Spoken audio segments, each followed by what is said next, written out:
Mchezo ulikuwa wa namna gani? Mchezo ulikuwa mzuri sana. Mchezo ulikuwa mzuri sana, mchezo ambao umebalance sana kiufundi. Nimeona watu wengi wanalalamika kuhusiana na Mwalimu Fadlu Davis kwenda kule alafu kafunguka, kajaribu kutawala mchezo kwa kiasi kikubwa sana, lakini karuhusu magoli mawili. Yes. Karuhusu magoli mawili, lakini mimi nikiangalia mpira wetu ulipotoka na hapa ulipofika sasa, nikiangalia Simba ilivyocheza wapi, Misri, kaskazini mwa bara la Afrika, kwenye nchi za Kiarabu, brother, Simba wamecheza mpira mkubwa sana jana. Unajua shida ni mindset ya Watanzania wengi sana, afu mindset pia ya Waafrika wengi. Umewaangalia Orlando Pirates au unaziangalia timu nyingi za Afrika Kusini zikiwa zinacheza mashindano ya CAF. Kama ukizifuatilia timu nyingi za Afrika Kusini zinashiriki ya mashindano ya CAF, huwa wana falsafa moja: hawazuii kwao wala hawazuii kwako, cheza tucheze. Sio vizuri? Ukituzidi quality tufunge, kwa maana ya ubora. Tukikuzidi quality tutakufunga. Na ndio maana mara mbili zote ambazo Orlando Pirates ameenda kwenye ardhi ya Algeria amechukua matokeo ya ushindi. Dhidi ya CR Belouizdad, Mohamed Nkota anawapiga chuma mbili pale kwenye hatua ya makundi, wanachukua alama 3 mbele ya Waarabu wawili. Yule pale Mwamba anaongoza nini? Anaongoza kundi. Sio vizuri? Mechi ya MC Alger pale tena uwanja wa Julai 17 sijui namna hiyo, anaenda pale anampiga MC Alger goli 1-0 tena. Yule Mohamed Nkota anajihakikishia nafasi ya kufuzu kwenye hatua ya nusu finali ya klabu bingwa barani Afrika. Kaka, kama una quality, sio lazima uapproach mchezo wa ugenini kwa njia ya kuzuia tu. Jana kama Simba angeweza kuziconvert nafasi alizozitengeneza, zile nafasi 18 walizotengeneza Simba, zile 7 on target walizotengeneza, angepata hata magoli mawili tu au hata goli moja tu, story ingekuwa ni tofauti kwa wachambuzi kuhusiana na namna ambavyo Mwalimu Fadlu Davis alivyoapproach ule mchezo. Kwa kwangu mimi kuna maeneo matatu tu ambayo Simba walifeli jana. Eneo la kwanza ni ubinafsi. Wachezaji wengi wa Simba walipokuwa wanafika kwenye final third, hasa Kibu Denis, yule Jean Charles Ahoua ndo kabisa, na hata baada ya mechi kama ulifuatilia, Elie Mpanzu alimfuata, kuna kitu alimwambia, sio vizuri. Lengo na madhumuni Simba icheze kama timu waweze kupata matokeo, lakini yeye alipokuwa anafika kwenye final third alikuwa anataka sifa za peke yake. Anataka kupiga mtu kaishafungua, mtu kama Leonel Ateba ambao watu wanamlaumu, wasema ni mzito sio na nini, lakini jana ukiangalia ndio muda mwingi sana alikuwa anasumbuana na wale mabeki hawa, viungo washambuliaji wanapata nafasi ya kuweza kupata nafasi ya kupata second balls na kuweza kupiga. Umeona? Wanapata hizo nafasi za kufunga lakini wanashindwa kuzitumia. Hawamtengenezei. Ukienda kuangalia ule mchezo jana, hakuna clear chances yoyote ambayo viungo washambuliaji wa Simba walimtengenezea mshambuliaji wao Leonel Ateba. Clear chances kuna nafasi alipata Kibu Denis ambayo ilikuwa ni ya wazi kabisa, anaweza kumwekea Leonel Ateba, Leonel Ateba kapresi tu pembeni mwa golikipa, Simba akapata goli, yeye akaamua kupiga. Ubinafsi kwa kwenye eneo hilo Simba kwa kiasi kikubwa sana liliwafilisha. Lakini cha pili, Simba walishindwa kutumia nafasi ambazo zilizitengeneza. Unamlaumu vipi mwalimu? Sio vizuri. Cha tatu, makosa binafsi ya wachezaji wa Simba kwenye eneo la goalkeeping kwa Musa Kamara. Mimi jana watu wanasema Musa Kamara huwezi kumlaumu sio na nini, lakini ukweli ni kwamba kuna elements za makosa alizifanya na ndi Pimpin Kamara. Ule mpira wa cross ya goli la pili unapigwa hivi, kwa kipa ambaye ni exception, una experience, unajua kuidakia Simba Sports Club mpaka watu wanakuimba, unapaswa kuwa exception, yaani kufanya mambo mengi ya ziada. Yaani watu walitegemea Pimpin Kamara atafanya zaidi ya Ali Salim. Ndio maana yuko kwenye goli la Simba Sports Club. Lakini ukifanya vitu ambavyo hata Ali Salim anaweza kavifanya, sisi tutakwambia wewe umecheza chini ya kiwango. Ule mpira unapigwa cross pass unakuja hivi, anautema katikati ya wachezaji ambao pia wanakuja kufanya nini? Kushambulia. Yalikuwa ni haya mawili.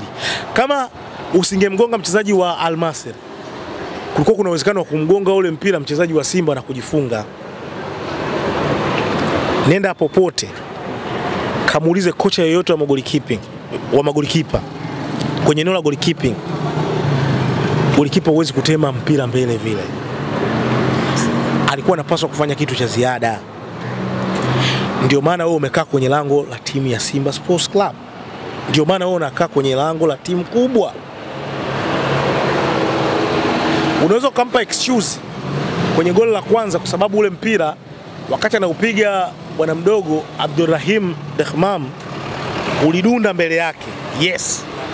Lakini pia timing yake ilikuwa mbovu, alichelewa. Uwezi ule mpira ukaupush kwa mikono miwili. Ule mpira lazima urupe lift kwa mkono mmoja ili uende wapi? Uende pembeni. Yali upush kwa mkono miwili, mpira ukafanya nini? Ukaingia ndani. Jana hakuwa katika kiwango kizuri. Hayo ni maeneo matatu ambayo mimi naamini Simba jana yaliwafelisha. Lakini maeneo yote Simba jana walikuwa perfect. Eneo la katikati mwa uwanja Yusuf Kagoma aliwapoteza sana wale Al Masry pamoja na Fabrice Ngoma. Kata sana umeme, alikuwa apotezi pasi kirahisi. Ana uwezo kupiga pasi ambazo zinafika kwa kiasi kikubwa sana. Accuracy pasi ilikuwa sio chini ya 60% jana kwa Fabrice Ngoma pamoja na Yusuf Kagoma. Elim Panzu jana kawashughulisha sana wale madogo. Ule upande wa kushoto Kibu Denis hakuwa katika kiwango chake kabisa. Sijui mwalimu kwa nini ya kufanya sabu kuhusiana na Kibu Denis, lakini kwangu mimi jana nilikuwa nikimwangalia Kibu Denis bado hakuwa na ufanisi kwenye eneo la ushambuliaji. Kwa hiyo Simba wamekuwa na struggle kwenye eneo hilo. Bado viungo wa ushambuliaji wao hawafungi, tofauti na timu nyingi. Unajua timu nyingi utakosa kufungwa na mshambuliaji, lakini viungo wa ushambuliaji watafunga. Lakini kwa Simba Elim Panzu utamsifia, jana aliwasumbua sana nini, lakini bado hakufunga. Jean Charles huo of course ndo amekuwa akifunga sana magoli mengi, lakini naye jana alikuwa binafsi zaidi, akataka kufunga lakini naye pia hakufunga. Kibu Denis tunafahamu kesi yake. Yes, ndio top scorer kwenye mashindano ya CAF Confederation Cup kwa upande wa Simba, ana magoli 3, lakini Kibu sio kumtegemea sana kwa sababu trending yake ya kufunga ni ndogo. Kwa kwenye eneo hilo mwalimu Fadlu Davis ana kazi ya kufanya, kuwatengeneza Simba Sports Club kuhakikisha kwamba wanakuwa na ufanisi kwenye lango la mpinzani. Huwezi kumfundisha Kibu Denis funga hauwezi, wala Lionel Ateba hapana. Ila nafasi ya kukaa nao chini na kuambia, na hata wenyewe wachezaji wana nafasi ya kujua kwamba bwana, hatua kama hii ya robo finali kwenye mashindano ya CAF, kila nafasi unayopata ni dhahabu. Kaka, Uarabuni kupata nafasi walizozipata Simba jana ni nadra. Honestly speaking, ule ni mchezo ambao nafikiri uliwauma sana wana Simba. Ule ni mchezo ambao uliwaumiza sana wana Simba. Ule mchezo ulikuwa kwenye mahakama ya Simba Sports Club kuhukumu wamalize ile mechi pale ama waje Lupaso Jahannam kuja kuimaliza mechi. Kabwe, mashabiki wengi wanalalamika kwamba Simba alinyimwa penalty. Nataka jicho lako la uchambuzi limeona vipi? Je, Simba walistahili kupewa penalty? It's clear penalty. Penalty kabisa. Lakini Afrika tunajuana kaka. Mtu kwao huwezi kujua Al Masry walizungumza nini na muamuzi. Nyinyi sasa wachezaji wa Simba mnapushi vipi kumshawishi muamuzi? Ili nimeona watu wengi wamelizungumza, wapo sahihi kabisa.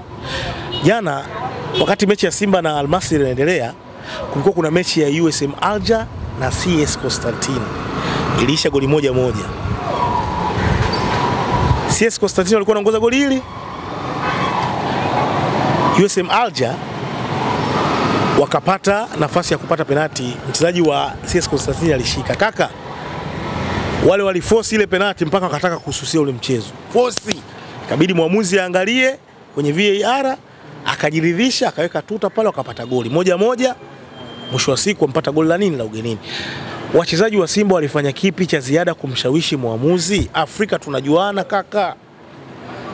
Muamuzi anakuambia twende na nyinyi, haya twende. Hiyo ndio upande sasa wa mentality. Kuna eneo ambalo wachezaji wa Simba wanapaswa kujua kwamba yanapofika mashindano ya CAF, tena kwenye hatua kama hizi, yani mnapaswa kufanya zaidi ili muweze kupata matokeo ambayo mnahitaji.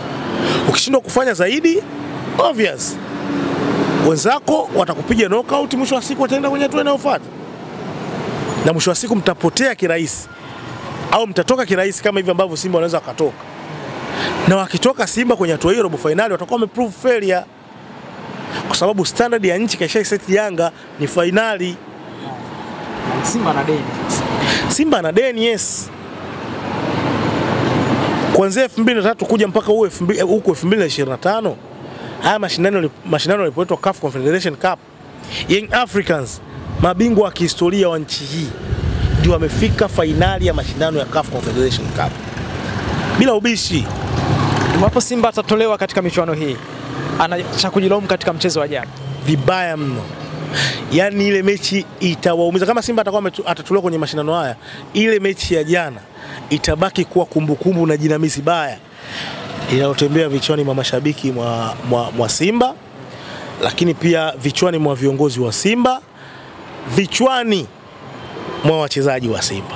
Ile mechi ya jana ilikuwa ni mechi ambayo Simba hawakustahili kufungwa. Honestly speaking, hawakustahili kufungwa, ni basi. Kabla tukiangalia madaraja ya timu hizi mbele, mnyama Simba na Al Masry, jicho lako linaonaje? Wako na uzito sawa au nani mkubwa zaidi ya mwingine? Simba obvious, Simba ana historia nzuri kwenye mashindano ya CAF. Al Masry ni timu ya 4 kwa ubora kwenye nchi ya Misri. Yes. Ni moja kati ya timu ambazo ni kongwe.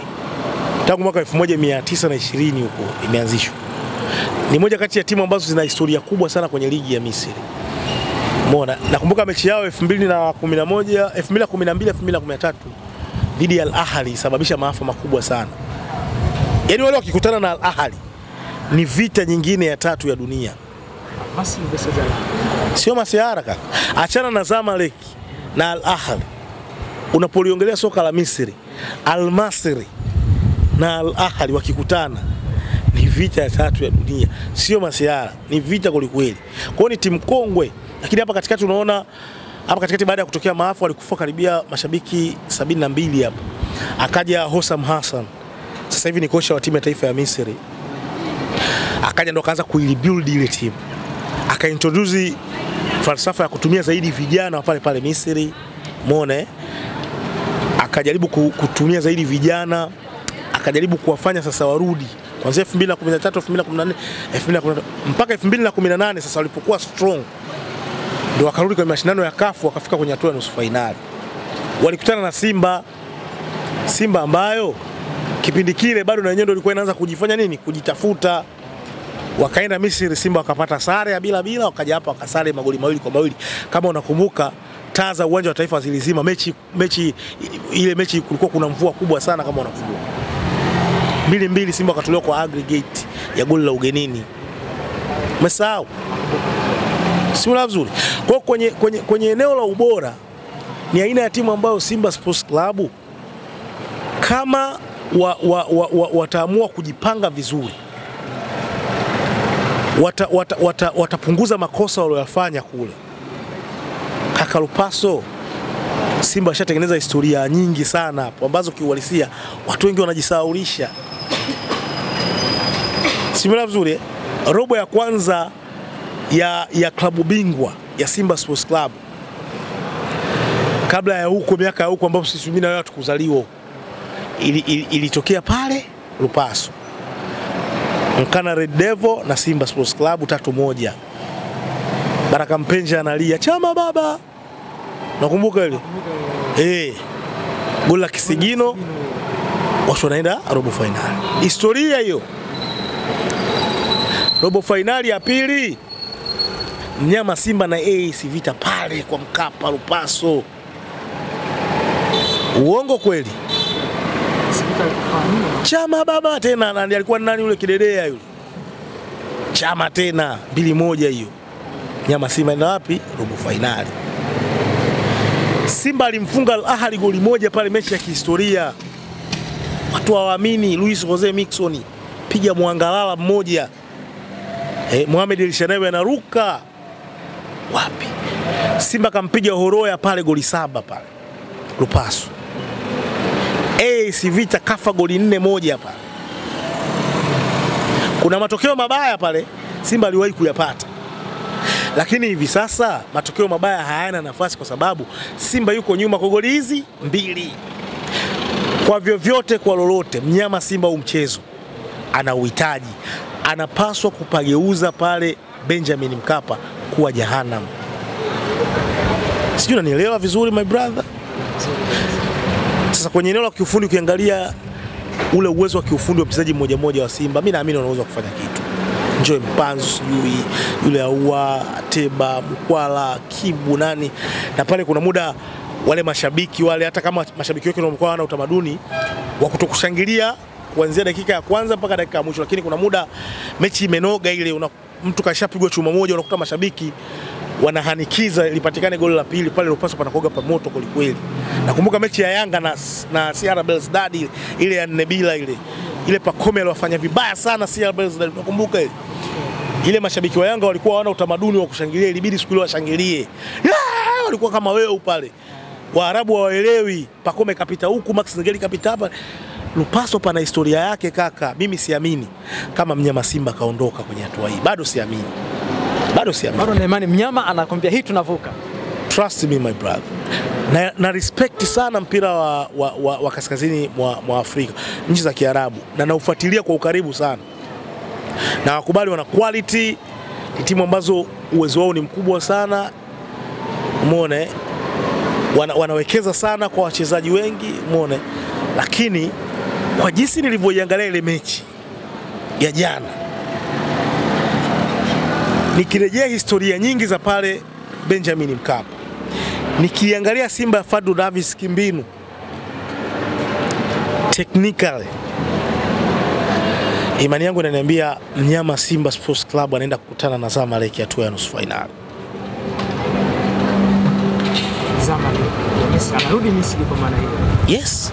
Sasa hiyo kwangu mimi ndio mechi ambayo naweza nikaweka sasa ugumu kwa Simba Sports Club. Hii mechi kwangu mimi, mimi nimeshangaa Simba wanafungwa goli 2 na Al Masry kaka. Yaani mechi ngumu kwa Simba ilikuwa ni ile ya Zamalek. Zamalek ni hatari. Zamalek wanatisha kaka. Lakini kutoboa finali itakuwa ni ngumu zaidi, hapo watakutana hao. Kaka, kuna timu hizi 4 CAF Confederation Cup. Mnyama Simba hawezi kirahisi kupata matokeo. Hizi 4. Usma, USM Alger. Kwanza sasa hivi wamesajili wachezaji wengi ambao wana uzoefu kwa sababu walikuwa wanataka ile kombe. Wengi wameenda kuchukua Mazembe. Wakina Kevin Mondeko, Rodi Likonza, wote wako kule. Kwa sababu wanalitaka ile. RS Berkane mpaka hivi sasa ninavyokuambia kwenye Botola Pro League, ligi ya Morocco, wao ndio mabingwa.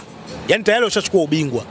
Kumbuka Botola Pro League ina Wydad Casablanca, ina Raja Casablanca, ina FAR Rabat, ina FUS Rabat, ina timu nyingi ambazo ni strong kiuchumi na quality. Washachukua ubingwa. Tena wameacha alama karibia 15. Uniambie hiyo ni timu ya namna gani? Na jana wakiwa Ivory Coast wamembamiza ASEC Mimosa goli 1-0. Wana uhakika kwenda nusu finali. Alafu kuna Zamalek. Zamalek ndio mabingwa watetezi wa CAF Confederation Cup. Jana walikuwa Afrika Kusini, wakalazimisha sare pale Afrika Kusini ya bila. Kaka, wale Stellenbosch wanaenda wapi? Cairo, Misri. Kwa vyovyote kwa lolote hawatoki.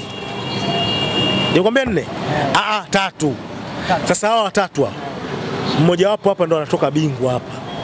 Kwa Simba ili achukue ubingwa lazima akutane na hao. Hapo ni mziki mzito kweli kweli. Ni vita. Kaka, ni vita. Kwa tukiwa kweli Simba ana wakati mgumu, lakini ana nafasi ya kufuzu. Umeona? Nafikiri mashindano haya yani kipindi hichi ni kigumu zaidi kuliko kipindi ambacho Yanga alishiriki. Kuna timu nyingi ambazo ni strong. Tofauti na kipindi kile ambacho Young Africans alifika mpaka kwenye hatua ya finali. Timu nyingi ni strong. Unajua timu nyingi kutoka ukanda wa Kiarabu, nyingi kifedha, ubora, kaka wako vizuri.